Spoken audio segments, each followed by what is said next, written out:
What's happening, guys? I hope everyone's doing fantastic. So let's talk about this new movie, Ghost in the Shell. You were dying. We saved you. And now you save others.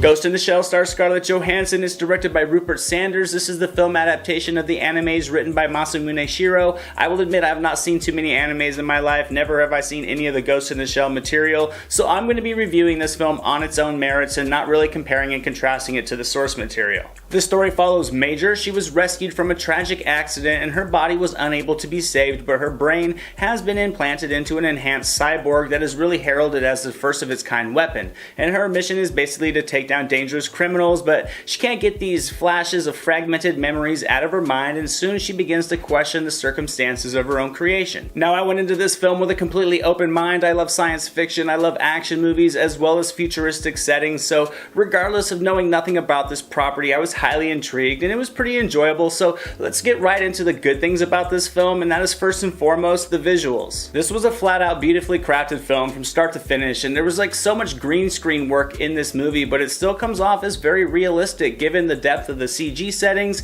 added with a weathered color palette, and all of it does a fantastic job of creating a smooth, seamless flow between the practical and the special effects. There was one visually stunning scene after the other, and it locks in your attention the entire time. It also creates a very intriguing backdrop and setting to this story. It's futuristic, it's clearly high tech, but not overly polished. It's somewhat grimy, and on their own, the settings tell a great story. I thought the wardrobe and costume designs were also on point. Everything fits together, and with all the various human enhancements and the blending of robotics and cyborgs with humans, it just does a fantastic job of creating many odd and unique characters that pull your attention and get you thinking. There were times that human characters were actually cyborgs, and with all this going on, it creates an enjoyable element of the unknown. Now let's talk performances. Scarlett Johansson's casting in this role caused a wave of backlash. Once again, the whitewashing of Hollywood talks kicked back up, and we all know how that turned out. But as far as the performance, I thought it was good, not great. It was nothing that would blow your mind, but it was still very serviceable for this plot. She conveyed a robotic feel like she should have, and she showed some effort despite not really showing much visual emotion. Pilo Asbæk, I hope I said that right, as Batu was also a solid side character, and the performances of Takashi Kitano and Juliette Binoche were also very good, despite being given minimal screen time. Now, as for Michael Pitt, he was very good. I really enjoy his work. I think he is a very underrated actor, and while he gives a solid performance in this film, it did just feel somewhat similar to some of his past characters. Overall, though, the performances were all solid for what this film needed, but to me the true stars are clearly Masamune Shirow for his creation of such an interesting and thought-provoking concept to a story, as well as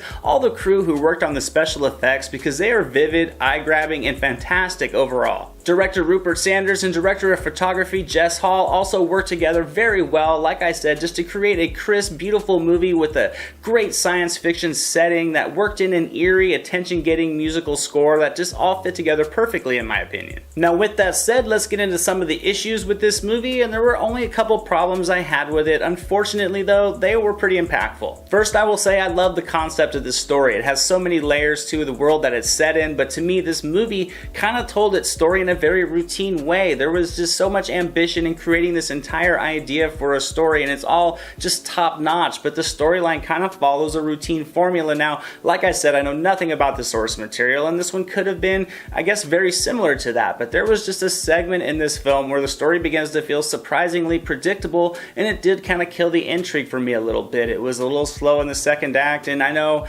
this story is trying to build its plot, but there were just a lot of scenes that, despite all this visual overcoating, still felt somewhat routine. Another small issue I had was with the action. Now, I'm not saying it was bad, because it wasn't, but it was also a little routine as well. It was a little over edited, and yes, it was entertaining. There were some solid moments of good action, but with the settings this one had and what we know Johansson can do in the action genre, there were some sequences that just felt watered down. Because with all the visual spectacle that this movie had going for it, if the action choreography had a fraction of the ambition that that element did, I think the result result could have been jaw-dropping, but it wasn't, and in the end it was an enjoyable movie that, with a few tweaks, could have been great, and I'm going to give The Ghost in the Shell a B-. It is certainly worth checking out in theaters though. It's a visual feast, it's a fun science fiction story, and that's my review of Ghost in the Shell, guys. I hope you enjoyed it. Let me know in the comments below what you thought of this movie, and if you were a fan of the source material, how do you think this one holds up as a film adaptation? I'd love to hear your guys' thoughts on this one. As always, guys, thank you so much for watching. You guys are all awesome. This has been another Silver Screen Analysis review, and I'll see you at the movies.